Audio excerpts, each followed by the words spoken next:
It is my pleasure to introduce Dr. Carmen Hust and Gordon Kubanek. Carmen has her bachelor's degree from the University of Montreal, master's from Villanova in the USA, and her doctoral degree at the University of Ottawa.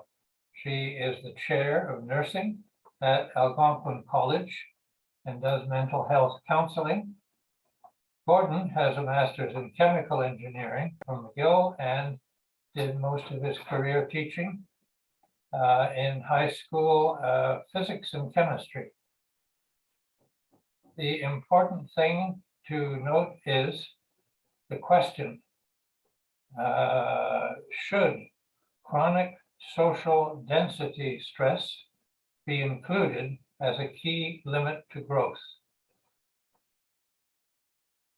Social and psychological issues affect our ability to face our challenges and may be the key factor to our success in preventing our current ecological overshoot. We will, and the we here stands for Gordon and Carmen, CSDS, that is to say, chronic social density stress, as from various aspects. The one you may recognize is the rat paradise experiments. Once you've heard Gordon speak, you should be able to interact in a more healing and constructive manner with others, but that is the specific expertise of Carmen. So again, both see every interaction as an opportunity to reduce social density stress. And so I, with great pleasure, turn it over to Gordon first, and I hope I have that right, and Carmen second. Over to you, please. Great. Well, thank you very much for that introduction, John. I hope it's summertime right now, and so we want to make sure this is not a stressful experience. And so we're basically going to be explaining this curve right here, which basically shows for any social mammal, when there's too high a density linked with chronic stress, we have behaved in inappropriate manners, shall we say. And it affects our physiology in very deep ways, which we're going to explore. Similarly, if we are isolated, as you can see here on the left, we're called it social isolation stress. If you remember the poor people in China who were locked in their buildings for weeks at a time, they were not happy campers. So that's the nature of any social mammal. And it turns out a lot of this has to do with biology. So we'll be exploring this, and we're posing it as a question. We can't get into the details. There are references to all the papers that this is based upon. So if you find this titillating question that you're not quite convinced, we understand, because this is a very short period of time to investigate a big question. We're going to start with a story. We're going to make a metaphor. The guy in the lower right-hand corner is a typical K-Corps member who uses logic to explain a particular challenge. We're going to make the point that that is seldom successful. And of course, over here, we have my wife here in the snowsuit who has a much higher EQ and using her understandings of things like social density stress to deal with this case. Our metaphor for our hurting society is our hurting smart car. So this is a true story. We parked our car in a local garage in the winter. There was a big snowstorm. The car was covered in snow. A young lad came to clean the snow, did not see our smart car, and destroyed our car. And it looked basically like that. We then approached the garage owner and said, it would be appropriate for you to compensate us for our destroyed car, the appropriate market value. I used logic for almost 6 months because I said, I really don't want to go to court. And I totally failed. I made no imprint. He just said the car was useless and a piece of garbage and worth nothing. So Carmen, could you tell us what happened at that point? Okay. You No? can go ahead. I just went in and talked to him and tried to tell him that I just changed the tone, went in there very conscious to reduce the stress, really said, well, this is an issue of, fairness. How do you probably, let's work through this. What's your idea? What's my idea? We worked through it. And he did produce this check for us. So Yeah, we so got that. But literally, just don't go in there with the flight and fright response. It's my way. And that's sort of what happened. yeah. So when I saw that, I started to scratch my head and think, okay, there's something going on here, which is going to be very helpful to us KCORE members as we try to do what we, to meet our mission statement. So let's get into that. So I'm going to look at what social density stress is and why it matters. And Carmen's going to focus on the mental health aspects of it and how you can improve your personal mental health and those around you so you don't have this kind of stress, have you react inappropriately, and you can be more effective in your interactions as well. The idea is we tend to focus on external problems as shown on the left. And I'm become convinced that we have a feedback loop between our internal reality and our external reality. And we need to focus as much as our internal world with our mind and emotions so that we have a greater ability to deal with the external problems, which of course then affect us in return. So I would observe, I'd make the proposal that we have this out of control feedback loop going on externally because we're not dealing with our internal stresses appropriately. This is a specific example from the news. This is just from last week. What this author has observed is that counter to logic, as there's more and more climate impacts, people having fires, floods, disease, etc., which logically you would say, oh, that means we should change and we should do something. It turns out that people are doing the exact opposite because of social density stress. They become so stressed that they are overwhelmed and they basically can't think properly to come up with appropriate solutions and create responses which are simplistic and choices which actually make things worse. And this is what's happening in the world because we don't acknowledge this internal reality. Now, clearly, I'm an engineer. I am not a psychologist. A lot of this work is either based upon biology or psychology. But I've been reading voraciously for several years on this topic. So these are examples of 3 of the papers that most of the thoughts are coming from. Most of the ideas that I'm presenting are from this Dr. Greg McGill. This was an article, and I have his entire book about this topic of social density stress. The more sort of scientific jargon one with that graph comes from this work here on the left by Jay Love and Montreal Zolakowski. And of course, the very, very famous rat paradise experiments by John are underlying everything. The part I want to focus on this slide is on the lower right in the yellow bold, because when I say all these things, it's going to come across like, oh, this is happening, and there's sort of, we're helpless and we're just going into this, we're in overshoot mode and poor us. And I will beg to differ with that. Even Calhoun in his very famous rat paradise experiments, where when the rats became overly crowded, they basically destroyed the entire population and they went extinct because of social stress, not because of a lack of physical resources. He actually believed and did later experiments that saw that if handled intelligently, you can have quite a high population and density, but you have to do things properly to keep collaboration and the kind of chronic stress that turns us our brains off and turns us into a self-destruct mode. There are ways of dealing with that, but it's very difficult. But it is absolutely possible. So I'm going to jump to Canada right now. Canada, of course, is the second largest country in the world. We don't have a high population. However, we have a very high density. So the issue isn't just one of population. It has to do with a combination of density and the stress within that density. For example, 1 in 4 Canadians live around the GTA, which is significant.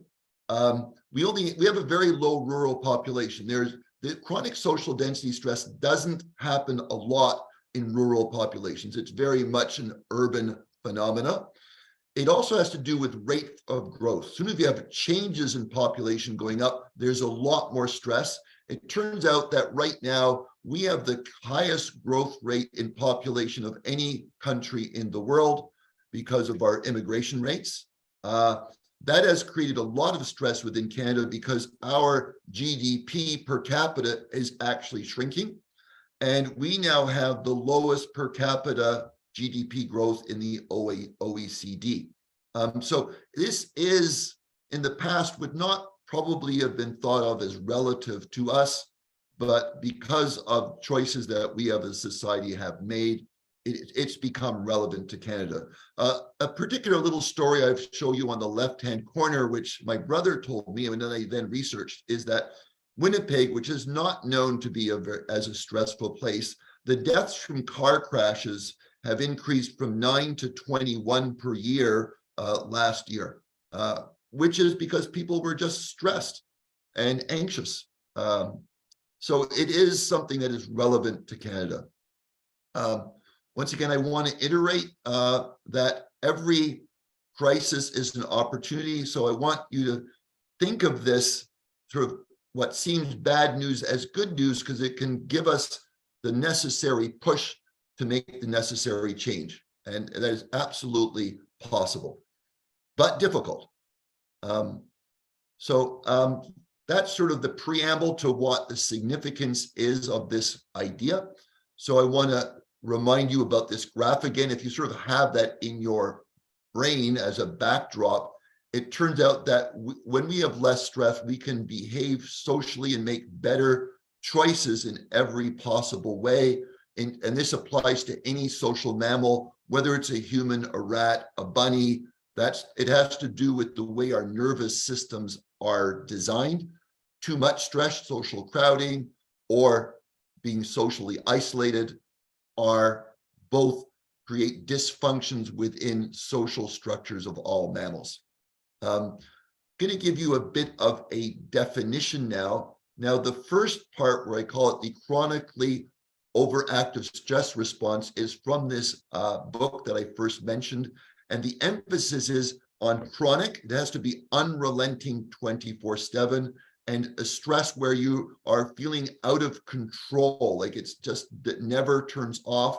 Our nervous system responds by increasing the cortisol level, which is our flight or fight response. And when we do that, we tend to dumb down our responses and oversimplify and make inappropriate choices. So it's very much has to do with hormones and the nervous system. So not only is it biological, it has to do with social. We have clearly evolved in a clan, hunter-gatherer society. We've been in cities for less than 10,000 years and mega cities for less than 100 years. There's massive urbanization only in the last less than 100 years. And we're designed for sort of clan structures where our brains can register facial imprinting for about 100 people, and that's it. Well, that's gone. What also creates this unrelenting social density stress is we're not in nature. When we're in nature in a wilderness thing and without people and man-made structures, our biology changes, like the actual hormones we emit through our nervous system change. The technology that we have has benefits. We are together on Zoom. It can bring us together, but it can also be very, very isolating. We all know the problems with Facebook. We've heard about it 100 times, and that is part of this social density stress.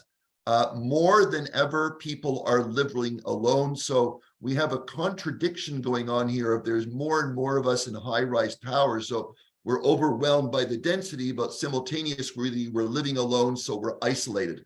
Once again, most visible with COVID, but independent of COVID.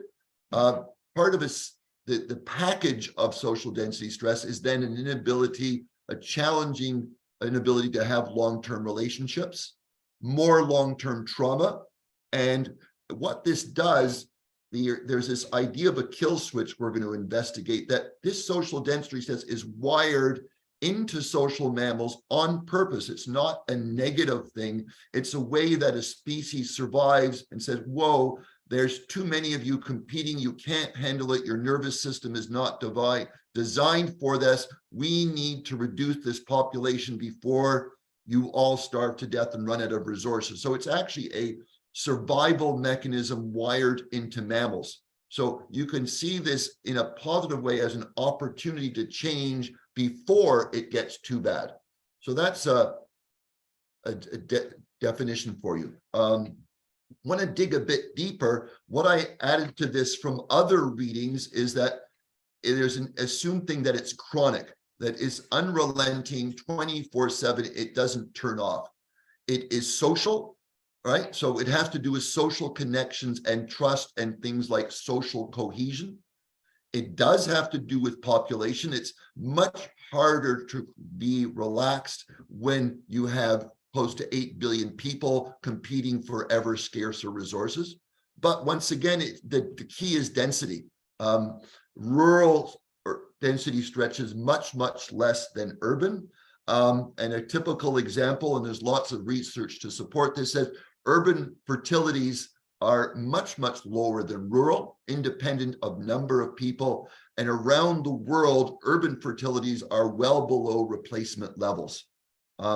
And of course, the stress part is the most important part of this word. It has to do with uncertainty, not feeling safe, not physically or psychologically, where you don't quite know what's a lie, what's real, what's not real, the sort of scams we have every day on our cell phones. This unrelenting stress these are all dimensions to these, but these are all different dimensions that are levers that we can also change. We do have the power to change these things. We are not victims, but it's difficult, right? So what social density stress does at a brain biological level is it kicks us into what some psychologists called a system one response, where our emotions dominate. We simplify. We don't have a sense of voluntary control. We feel like we're victims and we just have to do something to survive. So it's automatic responses based primarily upon impulsive emotional behavior. And this is what SDS can kick us into. And it's very difficult to kick out. So what we need to do, and we have, of course, both systems in us for evolutionary reasons, but most of our lives to deal, especially with complicated challenges, we need to be in a system two response where we consciously create pauses, where the reason guides emotions gently. This is not a let's be rational Spock, I'm a robot, but a gentle guidance of your emotions. We'll get into that later about where it's not like the logic is a boss, and says, oh, my emotional responses are rubbish. Quite the contrary, actually. It's very much a teamwork between reason and emotions. But with stress, this is actually surprisingly difficult to do for us. Once again, to emphasize that this is wired into the mammalian neurology. When we have higher low density, our nervous system, we just can't handle it. We weren't designed to that, whether it's bunnies or people. Once again, isolated or crowded. What it does is it contributes to aging in a significant way. And I want to emphasize that a lot of new research says it doesn't just age us as individuals, it sort of ages as societies, because just as we have a certain lifespan, societies and civilizations have a certain lifespan. The key chemical in this is cortisol. It does things like suppress the immune system, which then increases addiction, depression, anxiety, and all the mental health issues that we hear about all the time and that Carmen will be addressing. A key thing in here is that it's social, okay? The social animals like us require an emphasis on sort of stable relationships, including dominance relationships, and less of an emphasis on an individual, because when we have a secure position in the hierarchy, and there's always going to be some sort of hierarchy, our endocrine stress responses, if we have a stability and know our place and our role, and we trust that, you know, we know our position, we don't have these response. But when things are unstable, always changing, as we have today, our biology changes, and in particular, the pituitary and endocrine, adrenocortical and sympathetic nervous systems basically change. So we secrete different hormones, which get us into this fight or flight mode. For us, most of us are older. So while these happens, the dominant impacts happen when you're young. So when you're exposed to this kind of stress, even in the womb or as a young child or a teenager, it can kick in permanent changes to your biological systems, and that you are kicked into this permanent stress mode, which is very, very hard to change when you're older. And these are the kinds of things that I, as a teacher, have seen in the teenagers that I've taught in the last 10 plus years. And it's extremely noticeable that this impact is happening in a much more obvious way to the young people because of the biological systems that are evolving for them and then get permanently rewired at this young age. Want to go a little bit deeper into the biology. These are some quotes from the author mentioned at the beginning. What happens is chronic stress overworks our adrenal glands, and it becomes part of an overpopulation problem and health. So for instance, chronic elevated blood pressures, which we observe, insomnia, which has become chronic, even behaviors like domestic assaults, road rage, heart disease, cancers, all of these, so what some authors call diseases of civilization, are now chronic and linked. Not only this is clearly not, I'm not saying that this is the only cause. I'm saying this is intrinsic to any social species. You would expect these kinds of things. So all of these biological responses are a reaction, a survival mechanism reaction to overactivation of our sympathetic nervous system. So this is expected and normal and understandable. And because it's understandable, there are things we know that we can do about this. And I will just mention here this middle bullet. One of the key figures in all this with the very famous experiments in rat paradise by John Calhoun in the 50s and 60s. And what he found was for rats that when they had this stress, and these populations collapsed to zero, he had this term he called the behavioral sink, where the society basically committed suicide. And he described a bunch of behaviors which unfortunately are eerily similar to the behaviors you're seeing in human populations today. And I'm going to give you some examples later on. A key thing, of course, the population is going up and people say, oh, there's countries with lots and lots of people. It has to do with rural versus urban. As an example, in India, which has obviously a much higher population than Canada, 65% of their population is rural and only 18% of it is rural in Canada. So even though we have a much higher population, we would predict much higher social density stress because we're much more urban. And of course, the technology adds to it. here's some, that's the theory part. And I want to give you just some evidence. For example, overdose deaths in BC have increased 4 times in the last 7 years. Most Americans have at least one chronic disease. Sperm count and reproductive problems are intrinsically this. A key idea I will mention again is this idea of kill switch. Social population stress is a purposely designed biological system among which the population goes down and sperm counts have been going down. We know that there's many more freshmen and people taking antidepressants. One of the popular topics for us is population shaming. So what happens is the ability, if you're in system 1 response, the ability to have a rational, factual discussion about touchy issues becomes very, very difficult.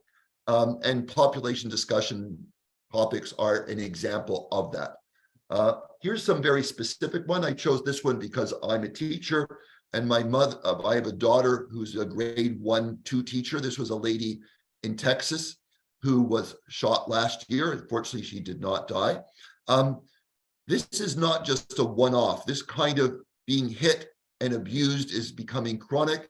And we have gone in teaching, I'll just be specific for a profession that I know, from a teacher oversupply to a teacher shortage. And this is this sort of stress and abuse and violence coming from the kids who are themselves suffering is become a chronic social issue. Referees in volunteer sports are quitting. 50%, this was a US stat, who were high school ref quit after 1 year because of abuse.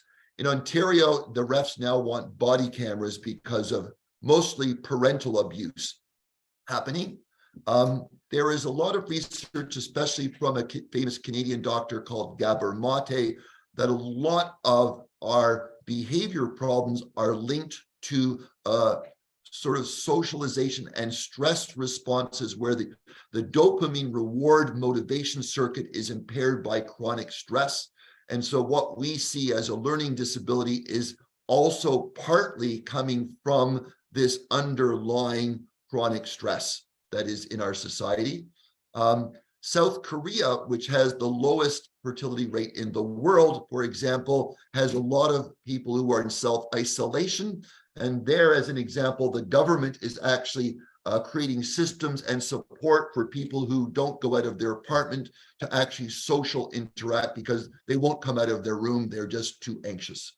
So these are sort of expected examples that you would expect from the rat paradise experiment because of social density stress. How much time do I have? I'm out of time. Okay, so I'm out of time. One key part I want to then talk about is just reactance.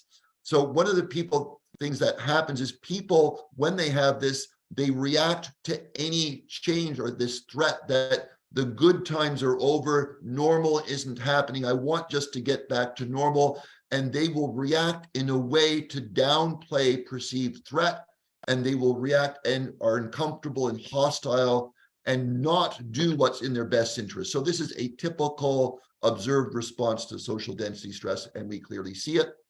I am now going to pass over the flag to Carmen. And Carmen, away you go. Thank you. Thank you. I want everybody to just take a deep breath. That was a lot of information. And a lot of information that could stir a lot of emotion. And even though you're thinking through it and you're thinking, wow, what does this mean for me? What does this mean for my children? What does this mean for my society? What does this mean for my group? It's a lot of information. So the second part of this, and this is a typical day in the life at Carmen and Gordon's house, Gordon will express the pulse on the world around him, and I will work at trying to digest what he just said and what's going on and how does that actually impact us as we walk through life. So the second part of this presentation is both Gordon and I feel strongly that we need to be able to be engaged and be able to respond to this in a positive way and feel that we have a way of navigating this and not just be caught up in the current and tossed and turned to wherever it takes us. So this part of the presentation is really talking about stress, recognizing that we have this social density stress or population stress. We have issues. Yes, we have epidemics of anxiety and depression. 1 in 3 Canadians is affected by mental illness in their lifetime. I'm a prof. And as a prof, I used to do anonymous polls in my class when I would teach mental illness. And I would have as many as 60% of my class would say that they had a personal experience with a mental health concern. So it's very real. So, and 1 in 5 at a given moment in time, and 1 in 3 Canadians over a lifetime. So it's our story. It is our story. And I'm sure in this group, there are many of you who either yourselves have experienced this or know people yourself, your family members, or so on. It's very real. And of course, these issues, these health issues also lend to other social issues like suicide and alcoholism and other addictions too, which Gordon alluded to. So now, so just to go back, just because we're situating this within a context of a lot of science and what we know, Hans Selye did his work with general adaptation syndrome back at U of M, University of Montreal. And he was an endocrinologist working at the same time as the others that Gordon mentioned before. But he published his book in 1956, which was basically, and his theory about general adaptation syndrome. Very much so, we go along through life. I'm just going to use the precursor if I can. Sorry, I'll use it this way. So we have our good homeostasis. That's what we're all trying to have. Something happens, stressors happen in our life. We go into alarm. And typically our body figures out how to return back to homeostasis. But if it continues in a chronic state, we get into this resistance stage, which is very much what Gordon was talking about, all those symptoms of our bodies literally reacting to this with cardiac issues, digestive issues, psychological issues, reproductive issues. It's just our body just says, whoa, we can't do this. And sometimes it gets to the point where it is total decline or collapse, what Gordon was talking about.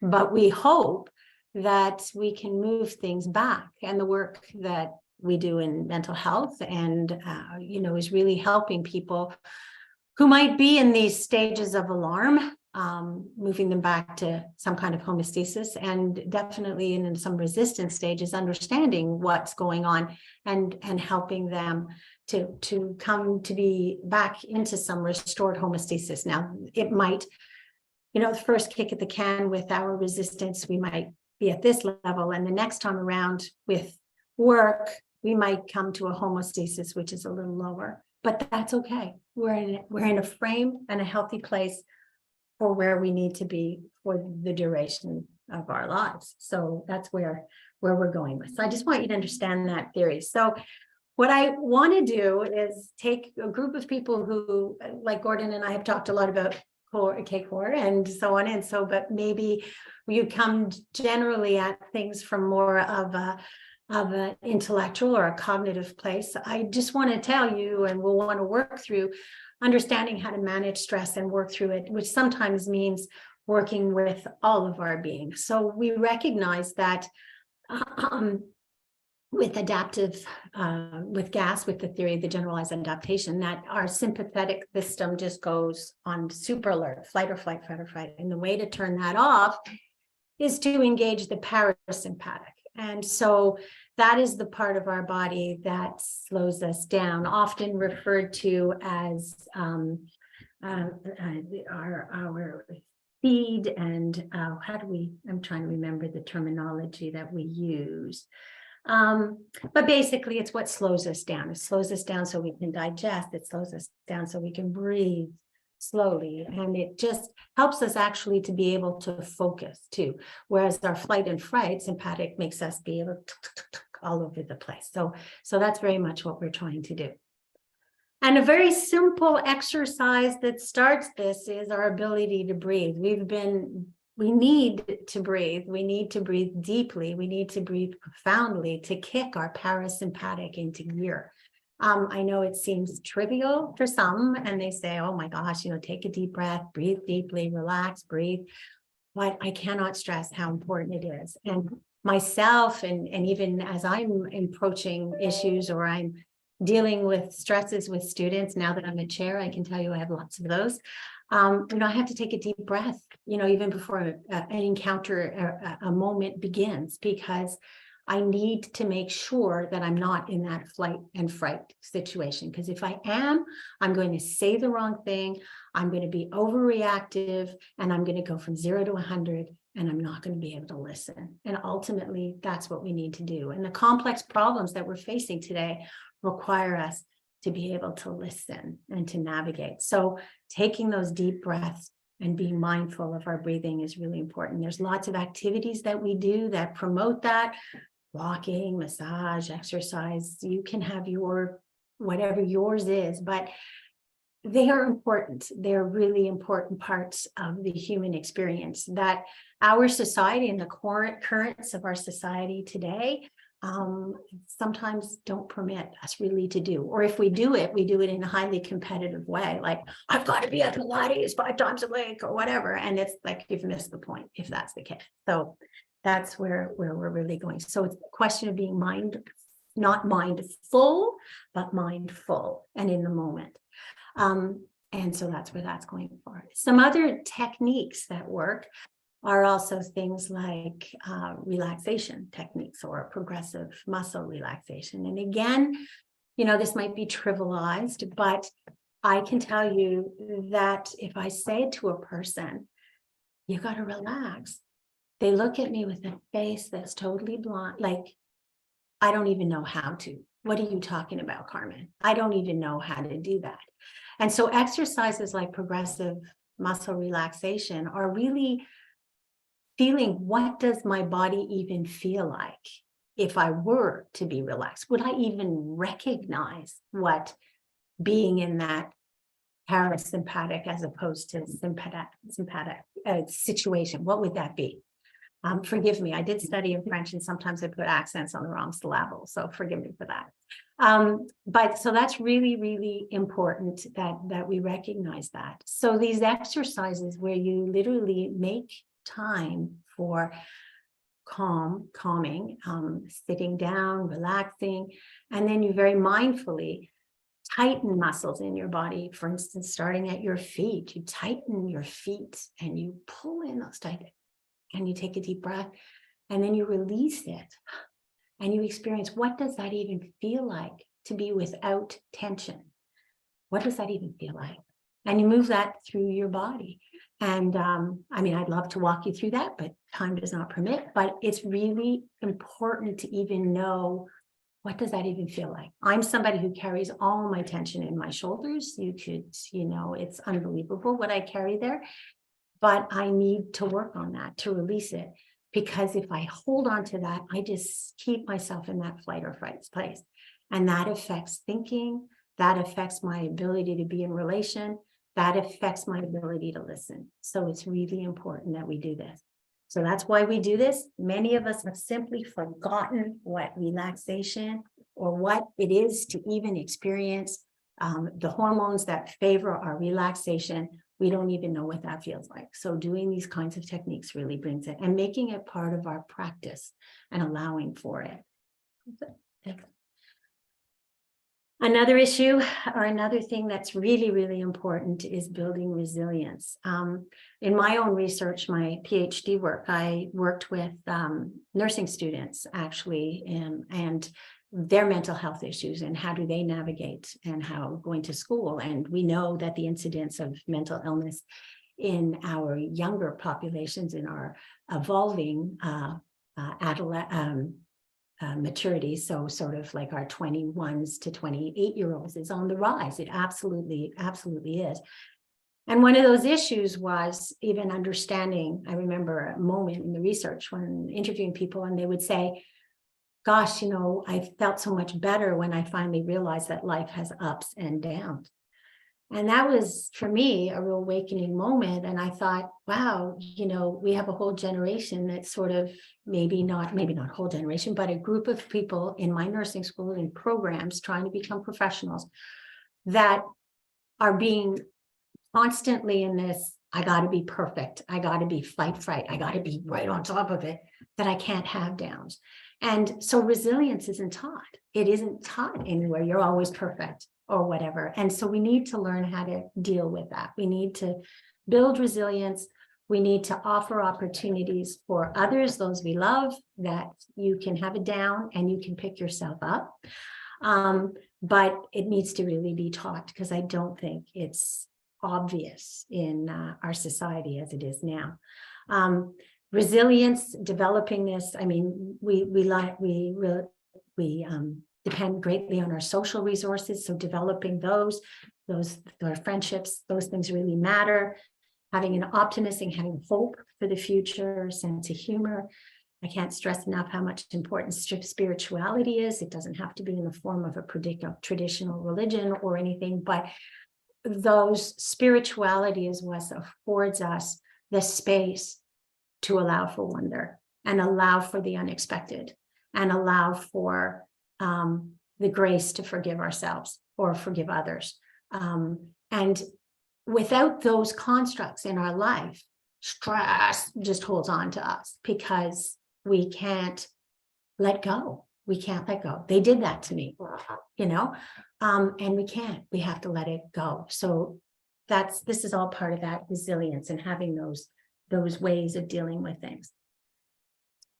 All of this feeds into, of course, self-care. I won't go, but I'm too long into that because I know time is at the essence here. But I do want to say that when stress is at its worst, we do not afford time for our hobbies. We do not afford time for those relationships that are near and dear to us, and our free time. And when that happens, when that's neglected, stress rises. So we tend to say, I'll get to the self-care at the end. I'll get to my relationships. I'll call those people that are my supports when I need to later. But the point is, it needs to be part of the upfront. It needs to be there, because that's how we deal with stress. We are a human being that engages and has this response, this flight and fright, which is lovely. And it has gotten us in millennium, and it's gotten us to where we are today. But we have to be respectful and understand that it cannot be on all the time, because that will be our demise. I just wanted to talk a little bit about the importance of cognitive restructuring. Gordon alluded to that a little bit earlier. The idea, it isn't that stress, like trauma, is caused by our thoughts about a situation. It's not the situation itself. It's what we think it is that causes us. So that is what's so important about cognitive restructuring. It's changing that connection. So I'll give you an example of this connection between thought, feelings, behaviors, and how we do things. I often use the example in the classroom when I'm trying to explain to students. You come to work, you're parking your car, you look across the parking lot, you see your friend, you wave, hey, nice to see you, let's walk in together. And they walk away. They just turn away and walk away, and they go into the building. And then you ask, so what's the first thought that comes into your mind? And some people will say, oh my God, they must be mad at me, right? And then I would ask this normally of all of you, and another person might say, no, they're not mad at me. They just didn't see me. They didn't hear me. And another person might say, oh, maybe they were in a hurry because I had a really important meeting. That different thought, those three different thoughts create very different feelings in the person who's living that experience, right? If I thought the person was mad at me, I'm going to have feelings that are very upset about, oh my God, what did I do? Oh my Lord, and I'm starting to work myself up. And my behavior will be, I'll walk into the room and either I will, just begging forgiveness, or I'll be saying, well, it's really appreciate that you treated me like that. Well, let's talk about, why you're mad, and I'm just going to fuel something. Or if I think, well, they had a really important meeting, well, I might be really empathetic to that and say, oh, I really understand. I'm going to go get them a coffee because I really feel sorry that they have this big day ahead of them. And if they didn't hear me, well, I'll probably just go through life going, hey, nice thing. It was funny to see you in there. If I saw you there, you didn't see me. You must be, you know, you didn't hear me, whatever. Did you put your hearing aids in? I don't know what you'd say, but there's a difference. That is part of this cognitive restructuring. We go back and we look at, why did you think what you thought in that situation? So again, it's not the situation that causes the stressful or the trauma. It's how you understand the situation that causes that. And that's very much the basis, if you want to put this up, thanks, for cognitive behavior therapy. It's looking at that initial thought. It's looking at some of your own values, because some of us are perfectionists and you just need to do it right. Some of us, you know, are driven for knowledge and, you know, and can't really understand the other perspective, which is maybe more an artistic or another view on an issue. And it's really looking at how are we thinking and how is what we're thinking affecting what we're doing and how we're feeling. Acceptance therapy is another therapy that is helpful with stress. We talked a lot about big issues and stressful issues about the environment. And this is a cohort of people who are really passionate about the environment. And sometimes it can be very discouraging and very upsetting, and hopelessness can envelop you. But what acceptance therapy says is things happen. You have to accept it, and you have to find your new norm. What is your new norm? I'm going to dare to use another personal. Gordon started with the SMART story. I'm going to start with Gordon's health story. My husband, as many of you know, has a heart condition, and that was a result of a viral infection in his 40s. Super healthy man, doing marathons. And if you think he's really busy now, you ain't seen nothing yet. He's like on half speed compared to what he was, you know, because it was just life was, I had second job, you know, was working on consulting, doing everything. This heart issue hits him. He can't go to work. He's on disability. His reality is that he's a stay-at-home dad now, and he had to re-envision and see himself as purposeful, and became an amazing dad and did homework with his kids and did all kinds of other things and remade himself in a sense. And that's part of acceptance. It's accepting my new reality. What am I going to do moving forward? Not focusing on what's wrong, not being bitter about what's bad in my life, but looking at, from this situation, where can I move forward and what can I do? This is also a therapy that we really try to promote optimism as best we can in the new reality, and absolutely gratitude, for it is better to have a life than to not have a life. And if I continue to live on my fast track, I am not going to live as many years, or whatever it is, that the acceptance and the gratitude for what one has. Positive psychology is also another, also looking very much at what's positive and in focusing on that. And then mindfulness, which we spoke about before. So all of these are many ways to deal with things. So I think the message really is that we don't need to fret. And I certainly don't want us exploring the concept of, you know, chronic stress or social density stress to cause more stress, which it can. There are things we can do. There are ways of you know, living within our being, but we have to understand it, and we have to work with that and use tools to manage our stress. It's very important. Love this quote by Winston Churchill. Probably many of you have heard it. The pessimist sees difficulty in every opportunity, and the optimist sees opportunity in every difficulty. And that goes very much to the slide earlier that Gordon says, crisis can be opportunity. Well, difficulty can be opportunity. But if it builds our resilience, if it builds our ability to work in community, if it builds our ability to focus, to calm and look at a situation and come up with strategies that, or technologies that foster healing, then we're going in the right direction. So the difficulty is something that we can use. I hope that we can all manage to find ways to address social density stress, Gordon and I hope that, I should say, and together find opportunities in every difficulty we face and see it as a positive, something we can work with.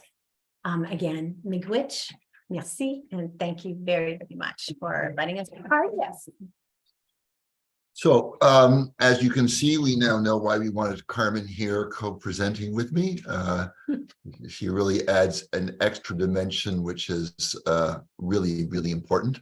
So I want to reiterate, going back to this idea of social density stress, that it's a kill switch that's wired into us as social mammals. And when it's on, the populations crash is the punchline if we're subjected to this kind of social density stress long term. But we have the ability to turn it off. This is not something that is inevitable. We propose that this challenge, this internal challenge, this social challenge, should be considered as large, as important an issue as all our external physical challenges, because without dealing with it, we're not going to be able to deal with these external climate, things like the climate emergencies. It does significant damage to our bodies, minds, and emotions, and our societies, and it undermines our ability to deal with the problems we have. There are ways of quote unquote solving this, which you heard from Carmen, and it's the extra dimension, of course, is very, very socially. We need to be socially connected. Your friends are really important, not being reactive, slowing down. These are all things that not only at the individual, but societal levels that we can do. There can be big cities which are functional with lots of people, but life is still very good.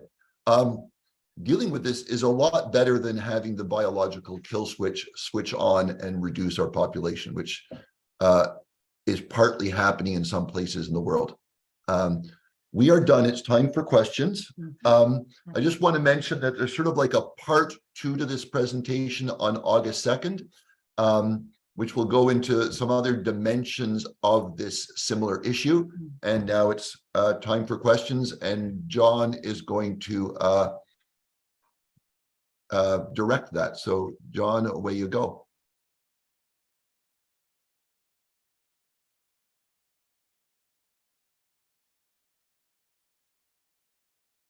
Okay, we've got the unmute, that's fine.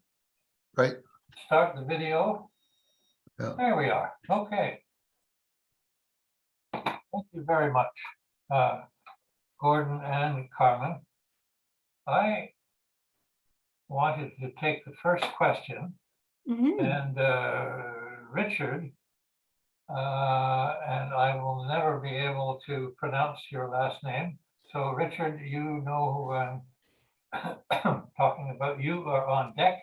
There you are. There's Richard. Okay. Okay, thank you.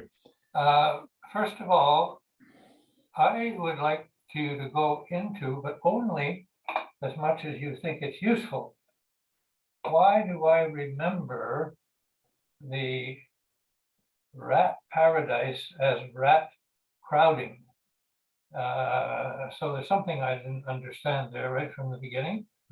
And I suppose the other questions are how relevant, and for that matter, how applicable, because you didn't stop it there. You can have bunnies or others, and of course people.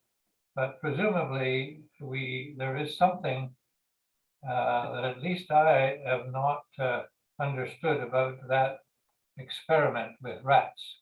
Could you please go into that a bit, Gordon? Can you repeat that? I didn't know it was being directed at me. Oh, I'm sorry. Okay. The rat paradise. Yes. I understood it as rat crowding. Keep adding Yes. rats and suddenly they go berserk. And Right. then you did say that there is a natural reason for a reaction to overcrowding, and that is, well, we better do something because we're not going to have enough resources. So Right. So in those Calhoun experiments, which are famous or infamous, depending upon who you talk to, he tried to create the perfect conditions for rats to have a happy life. And he did a calculation based on previous experiments of what area, what resources were needed to reach a certain population. I don't remember the numbers, but what he found is over and over again that the population would crash at about 1/4 of the predicted number if you would think of only as physical limitations. If you only thought of the physical limits, the population would have been 4 times as high before it crashed. And he worked over and over again on this. Now, that's the stuff that he published. Later on, when he got older and more nuanced, he found that there are things that can be done to reduce that kill switch, to reduce that behavioral sink where behaviors went off the rail and basically reproduction stopped. And there are things that could be managed, especially with a conscious social design. Now, there's still a limit. Okay, there's always a limit, but that limit can be significantly raised by proper social environment. That part of his work is generally not emphasized. It's not as dramatic as his early work. I'm emphasizing the second part, that yes, this exists, but within limits. Once again, the Club of Rome is all about limits, right? Within limits, there are significant things we can do to improve livability in a city like Toronto.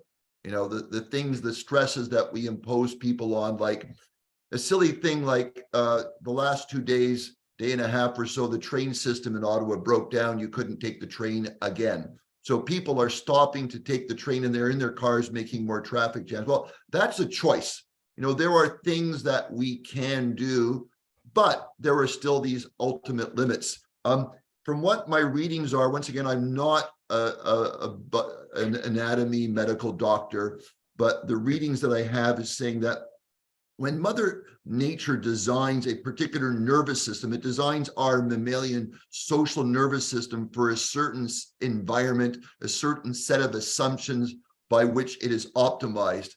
And it realizes that for the survival of the group and the species, once you have too many people, rats, mice competing, you're going to eventually have a problem. So before we all starve to death for social, the key word is for social animals, right? Very hyper social animals. There's a defensive survival mechanism to reduce that population before things get too bad. So you can think of this for us as a warning signal to that, you know, we're approaching the limits and we're being told, hey, look at these behaviors. Do not be critical of people and say, why are you voting for so-and-so? Why are you doing, why are you, flying every weekend? Understand the response and the behaviors as an understandable reaction to this, but it's a warning sign that, hey, we're going the wrong way. We need to change. So there's sort of a good news wrapped up in the bad news. There's things we can do, and we have time to do that. Is it hard? It's very, very difficult to change. Absolutely, but absolutely possible. Good, good. Thank you for adding the flesh to the bones. Richard, you have two. The sperm count also is involved in the stress, and your second part was how to rationally reduce population. I'd like you to specify who you think might address that first. And Monica, you're on deck with your comment, whether or not you want to flesh out the comment. Richard? Okay, thank you. Good talk, Carmen and Gordon. I enjoyed that. Just it was a quick comment that I made in the 21 thing on the decrease in sperm counts. I think that's as much a result of increasing environmental toxins. There's lots of evidence to show that. I wasn't going to go into that. Really, the question I had for you in your last slide, you said we should set about to rationally decrease our population. I'm just wondering how you would propose to do that. The population is taking care of itself. Fertility rates are going down everywhere that's urban anyway. We're well below replacement already. So if we let that happen, it's going to happen, and it is happening. Okay, so it depends upon the country. I mean, that you got this overarching principle, but the appropriate response really depends upon the social, where you are. So, for example, I know that in Bangladesh, they went around to all the villages and talked to the women and engaged the population at a grassroots way to reduce the number of children they had in a very successful manner. It was done very appropriate to that culture and that place, okay? But it's going to happen anyway. So in Canada, for example, the discussion about the number of people we had coming in is subject to the definition. Somebody said it's like 500,000, not 1 million. It's significant. So it depends which news source you read, quite frankly, but it's extremely high. If we were in Canada, say, all right, we as Canada are going to do our bit for our ecological collapse issues, our natural population, because of these and other social factors, would take care of itself. Our replacement rate is like 1. We're well below replacement. And so it's actually happening in different ways. The details are different everywhere in the world. And so we in Canada, all we have to do is really just do nothing, in effect, and it would sort of, it's a self-correcting mechanism, basically. But we're trying to keep the economy growing. We're trying to keep growth, and it really underlying our malaise is that we can't get off the drug of growth. And as soon as we rechange what we call, the values proposition within KCOR, we change that, and it's self-correcting. Okay, but it's about accepting that we have to have less people, less stuff. All of those things are more improved quality rather than quantity, and this then takes care of itself. Okay, thank you. Is Monica still here? And if not, I think Peter Volkowski is next. But I don't see Monica's name. Okay, Peter Volkowski, please. And on deck would be Claude. Hi, Peter Bulkowski, chemist, oil patch guy. My question was, what are your views on loners, people who prefer to have a lot of time on their own? That was written up very well by Annalee Rufus in the Party of One, the Loners Manifesto. So how do you feel about those people, those of us who don't feel a need and want to, in many cases, simply to be left alone, including being left alone by the government? I don't know anything about it, so maybe Carmen is better suited to answer this. Well, I too don't know enough, so I can't speak directly to Annalee Rufus's work and stuff. So I'll have to look into that. So thank you very much for expanding my understanding. Again, I guess the question is that when we looked even at the stress models, being in isolation or being in too much density, it's a question of, are you there because you want to be? I'm going to use an example of hallucinations, people who struggle with hearing voices. Hearing voices isn't the problem. Hearing voices that are distressing is a problem. People can hear voices and go through their life and they're fine, but it's distressing. So in the case of the loner story, if it is something by choice that brings you peace, brings you into that space where you find content and you are not stressed, then it is your path, and that's okay, right? If it's a situation that you are being put into isolation but it is not your natural place. Perhaps this issue with the government meddling in your life where you would rather be alone, that I could see as a potential stress place because it's pretty hard to live in a society without a government and so on. But there's ways to explore that. It's really, and even if that person was struggling with stress in that situation, because they're upset that they cannot be a loner in the sense by themselves, and that they have to interact at some time or place with the society, then it's a question of adapting to that reality in some way for that person. Does that answer your question in any way, Peter? Have I? Yeah, it definitely does help. I do suggest the book. I is will read it. Yes. for those of us who do prefer a reasonable amount of being on our own, where the stress comes from other people who feel if you're alone, you must be lonely, you must be depressed, and try and push you into all sorts of social engagements, of which a few are fine, but you don't want a lot. Exactly. And Peter, I would say that I believe when the current, I'm always interested in the experience of a mental health concern relative to the pond. So the fish in the pond, and I'm always interested. So what's happening in the pond and how is that affecting the fish, right? Yeah. And I think I'm almost thinking that perhaps this is also a way for a healthy person to be responding to the chaos of the pond, right? The pond is just so stressful. There's so much going on. And maybe this movement that you're speaking about is one of those ways of finding health or a healthy adaptation because things in the pond are so wild. Does that work? Yeah, that helps. I thank you, and I appreciate your time and your presentation. You're welcome. I'm not a psychologist, but I've been recently talking with a lot of them.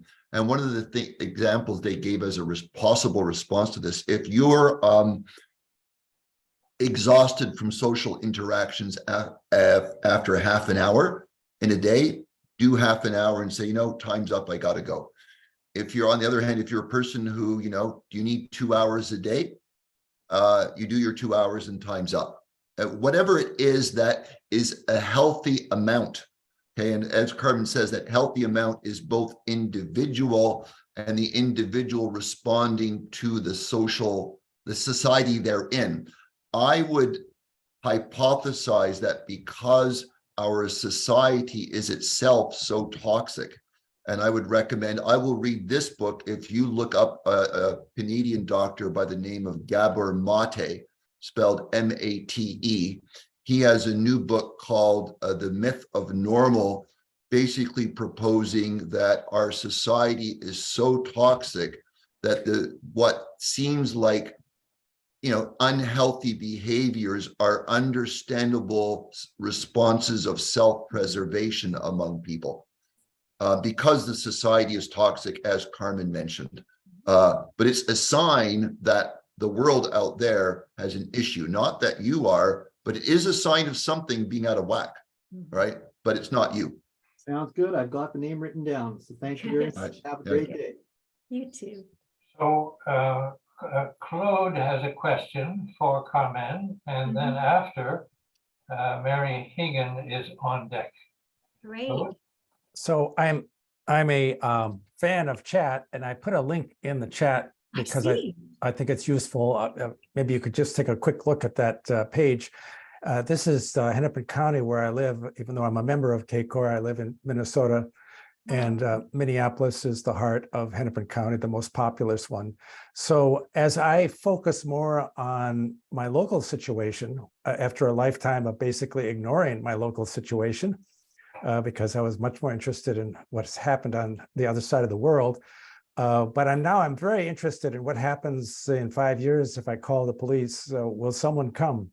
Will the tap water be potable? Will there be food distribution in a safe place, which might mean armed guards like I saw in Puerto Rico in a Kmart parking lot? So there's all kinds of examples of how things can go wrong. And I thought I would share this because this is one of about a dozen issues that they address on their website. And I went to one of their panel discussions. They basically are connecting people who don't know that services are available. They're not trying to deliver the service, but rather because of climate change, people are displaced, unemployed. Right now, the focus is street people who tend to be seasonal. They come in from other areas, although a surprising number of them stay in the middle of winter, which is a real life-threatening situation. So based on your work in mental health, does this sound familiar to templates you've seen elsewhere? And if not, do you think this template could be useful through other government I think this entities? could be very helpful. I will look at it, but I could tell you my work here in Ottawa and colleagues that work with Ottawa Public Health, the issues that you spoke to, food insecurity, the issues living on the street, living here in Ottawa. Right now we have heat, we go from heat to hot, and then we have too cold, as you said, and then we have other issues, the wind, whatever we have. Huge implications for the homeless, and the homeless are predominantly people with mental health disorders. They are. We've deinstitutionalized and just moved people onto the streets is what we've done. So I'd be very interested in looking at the templates, but I could tell you that the issues are very, very real with Ottawa Public Health. We have a practice of having vans that go around and help the people who are living on the streets. Many of their issues are around issues that I believe the climate has a huge impact on as well. So I will definitely look at this, and I would definitely say that there is a role for the government, and there definitely is a need for recognizing this issue. I also see it as a huge issue when I look at the mental health of the university age student, which is my group, the cohort I'm usually involved with.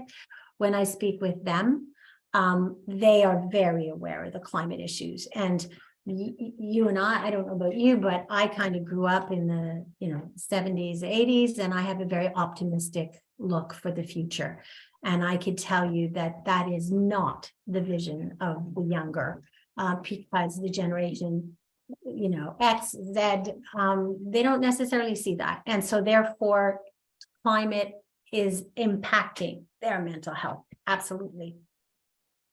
Okay, thank you so much. And just full disclosure, I'm a relatively new doomer because it's in the science, as my doctor agreed with me when I told him that I'm in a group therapy group, because it's a shock.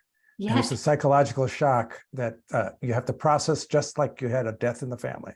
Exactly. And that goes back to we absolutely solastalgia, sorry, and is very real. We have to, going back to almost that acceptance therapy, we have to come to a point where we recognize that the world has changed. It will not be the same. And thank you very much for sharing that. And thank you for your answer. Yeah. We would also say, based upon the research, that if you don't recognize that we're in a difficult state, you're either willfully blind or something else. And it's healthy. Like a lot of these responses, which seem like it's unhealthy, are somebody, crying out and saying, what's going on around me? And they're doing the best they can. And so not responding at all and pretending everything is fine, it would be actually the most unhealthy response, actually. Right. I called upon Mary Hegan. Are you still there, Mary? And while there we are. Yes, I'm right here. Yes. Hi, Mary. No, I just.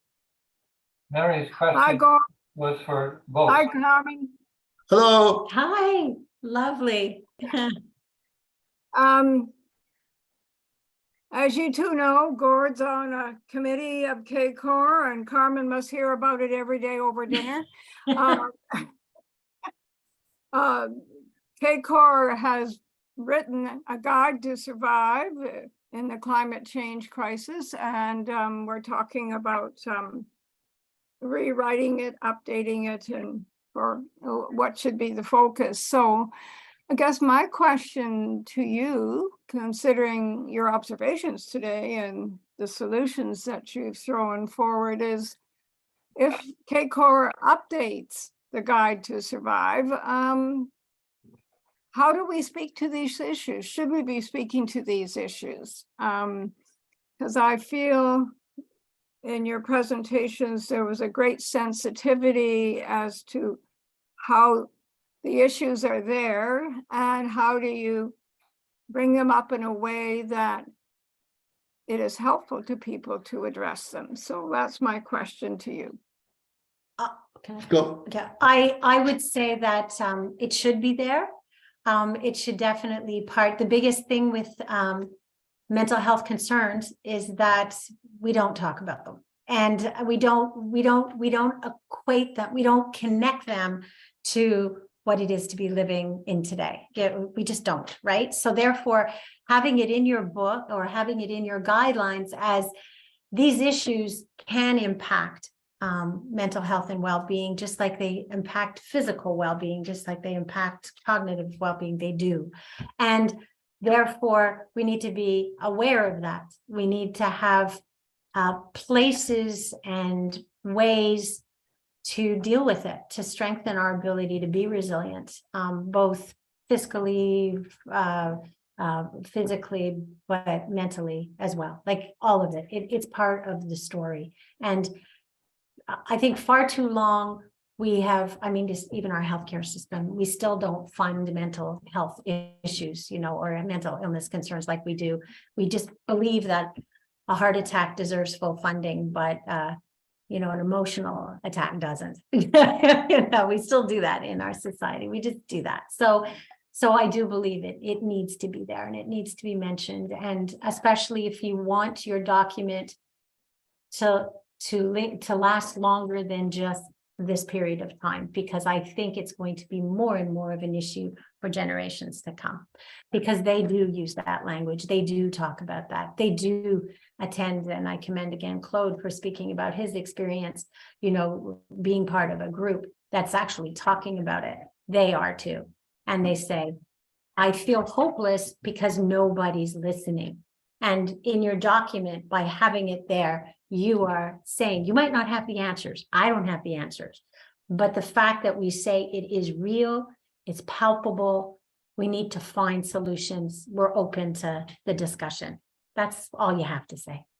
The detail to that is, as somebody who has been particularly hopeless at this kind of things over his lifespan and has improved from 0 to at least above 0, there are counseling methodologies out there. There's two parts. There's the self-care that Carmen talked about, but it's kind of the same thing. Like you're having a conversation with yourself and you have the same compassionate conversation with other people. And there's ways of doing this, because everything is social. Like the young people I talked with, they see things, but they feel helpless because they feel alone.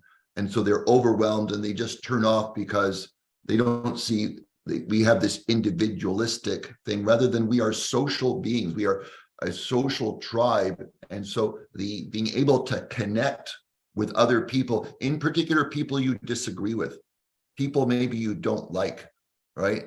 And there are counseling strategies.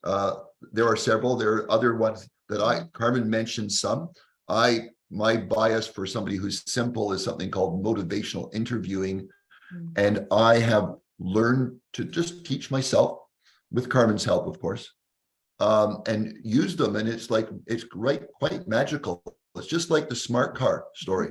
Like that smart car story is like very symbolic of what we're talking about. It's highly effective. Like it's almost magical when you recognize the reality of people as being wounded. and you approach them in that way, because all of us in a toxic world are wounded in some way, because our being is connected to our social being. You know, if our society is ill, we are all going to be ill in some shape or form. It's just, that's like a for sure, right? And so I know it's in there a little bit already. There is a little bit about mental health, but this is an extra dimension to that. And yeah, I contributed a little bit to the first part of that book, and it can be expanded and made, you know, a bigger part, perhaps. Yes. Yeah. Thank you very much, Mary. Okay. Thank you very much No, for I being think, here. I think any of the references, and I'm looking at Claude as well, and others on this call, of what you can do as an individual, and you need, you know, suggestions at that level for sure, and as a family, because people are motivated to survive and have their families survive. But it's the social infrastructure and dimension to support that sort of thing, as much as making sure that your groundwater is working, or you somehow can keep your cell phone on, type of thing, which are more the physical step-by-step processes that are needed. And so I just sort of lead us to some of those references, because I think it's probably been written out there. It's just a matter of PECOR maybe wanting to include what we think is relevant. Yeah, yeah. Yeah, it becomes, unfortunately, a political thing, and you've been involved in politics, so you know what I mean by that. I did have a slide on the political thing, which you'll get the slide deck afterwards, but we didn't have time for that. But the thing is, don't throw stones at glass houses, you know, and don't sort of find everybody else's mistakes. Look inward to build bridges with others, because we can't do any of this stuff alone. Like, so really focus on those social connections, and that, without that, we're going nowhere. The individual, we need that, but the social is the real, that's where the rubber hits the road. I don't see any more questions. Do you, John? Well, there are two. One is just so that you don't need to go through them now, but if you have time, perhaps Carmen could do this, because my own question is a follow-up to Peter Balkowski's. But anyway, the first part of what I mentioned was that Claude has a number of links for you. And Peter Balkowski mentioned in his question on loners, because I had the opportunity to see your text, Gordon, and there was a mention about South Korea, and there was a particular young fellow who liked to isolate himself, but was there also some kind of a reference to a particularity in South Korea? If there was, I missed it. Once again, I'm not a PhD in this stuff, right? I'm just a lowly engineer. My interest, just, you know, maybe I'm not sure to situate that, is that because I've become a what's called a third order Franciscan, these human dimensions part, these sort of intangibles have become of much higher interest to me than they were in the past. And it just turns out South Korea has the lowest birth rate in the world. And the government is grappling with this, and it's very the unrelenting stress of trying to achieve and be successful and having work days that never end, and no relationships, everybody is alone, is very extreme in South Korea, and is showcased a lot, and it's something that the government there is really putting a lot of resources to. So there's a lot to learn. It's not saying anything is wrong in South Korea. They're just teaching. There's a lot to learn from South Korea, is how I would put it. Thank you. And Dave, Gordon was right. I don't see any more questions. I'll let you take over, whether you want a free for all for a few minutes or anyway, over to you, Dave. John, Yes, Claude has just posted what I find a very interesting question, and I would love to know more why he has stress been privatized. It's a Yes, good question. I wanted to clarify too. Claude, are you referring to, has it been privatized in terms of as something, a commodity that we can make business on? Is that what I you- believe that is true. Yes. I'm going to, full disclosure again, I have a private, Samrat joined us late and he feels like he shouldn't be asking questions, but it's his Oh, question. I think it's a So great question. Samrat, can you explain to us? It sounds very good. And I think I know what the direction you're going to is. Basically, it's your problem, individual. It's not society's problem. It's not the church's problem. Is that where you're going with it, or are you, okay, please clarify, because it's a very interesting question. Yeah. I Just think, let the person I know, speak. well. Yes, can we hear? You're muted, Samrat. we're waiting for you to Samrat. intervene, Samrat. Samrat, we can't hear you. Carmen's not talking. No, Samrat, we're waiting for Samrat to ask the question, to clarify the question. But maybe we Who's can. Shamrock? It looks like you're connected now, Samrat, according to my screen. Go ahead and talk. Right, right here. Okay, Samrat, okay. Oh, we can't hear you. Yeah, this is Dave. Samrat does have his microphone and video turned on, but we don't seem to be hearing him for reasons I can't understand. Okay, well, I guess, Samrat, what I'm just curious is the question related to more what was just said, sort of, as is it something that it's illness related, that it's being made into an illness? Is that it's a personal problem, not everyone's problem? Or is it more that often the privatization of stress becomes a business? And I'm just curious if that's question. Is that the question? I'm just curious. I can answer both. Okay, Answer take a moment to answer them both, Yes, and then we're going to cut it off. I get it. We can see if Okay. Samrat can join us after. Okay, he said, I meant that if we're left to our own measures, so that it's a private thing. I believe that we do live in a blaming society. So yes, anything to do with mental illness tends to be your own personal problem. But again, going back to that model of, is it the pond or is it the fish? And the fish is just responding in a healthy manner to a toxic pond, and therefore it's behaving oddly, which is generally my perspective on mental illness. If you noticed, I don't generally use the word mental illness. I generally use mental health concern, because I believe we have moments in our life where we face great challenges because of the toxicity and the things that are experiencing around us, and we respond in that way. So I would tend to think that stress should not be seen as a private matter. It is not a private. It is something that is brought on by external, and we're responding to it. But because we can commodify it, we can make money in the pharmaceutical industry and a lot of things. We like to see it as a private matter, and that you can suffer alone, first of all, because we don't like seeing global suffering. It's not something we do very well. And secondly, we also like to find ways to point fingers that that's their problem, not mine. And in reality, it is our issue. And is it a problem? It's we'll go back to that wonderful quote by it's an opportunity, if we go back to Winston Churchill's quote. But I do believe that we as a society, anything that doesn't fit nicely into the boxes that we like to have things in, and a person who is stressed or facing stress doesn't, therefore it's their problem.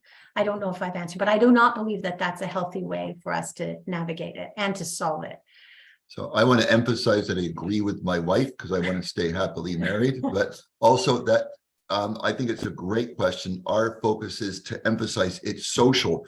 Individual responses and mental health concerns are actually understandable responses and a survival mechanism. And it tells you that the person is recognizing the toxicity around them, and they're sensitive and sane people, right? So the people who aren't doing nothing and thinking everything is fine, they're the problems. The people who are fine are actually not fine.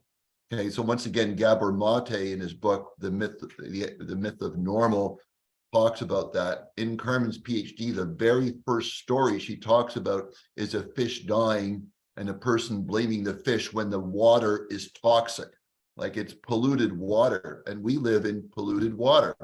So absolutely, we do that, the privatized thing, but that is, we're saying the exact opposite of that. It's a social issue. This is social density stress. Our society is, in this self-destruct mode, but once again, this can be changed. It's within but it's a social ability to change that. Together, we have that ability. So thank you for the question. Thank you very much.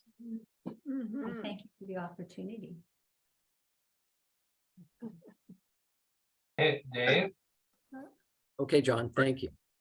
So thank you very much to Carmen and Gordon for this stimulating and enlightening talk. I think many of us have a lot to take us to bed tonight. I hope nobody loses sleep over it. No, definitely not. Well, I may. I just wanted to thank everybody for joining us today for this talk. I hope that you may be able to share it. We will have it up on YouTube shortly. It will get posted to our website. We invite you to join the Canadian Association for the Club of Rome to participate in our activities if you like. You can sign up for our weekly newsletter, Stay Informed, at our website. If you wish to donate to us and you're in Canada, you can get a tax receipt for membership. And I hope we will be able to see you sometime soon again. Thanks very much. Thank you. Thank you. Go.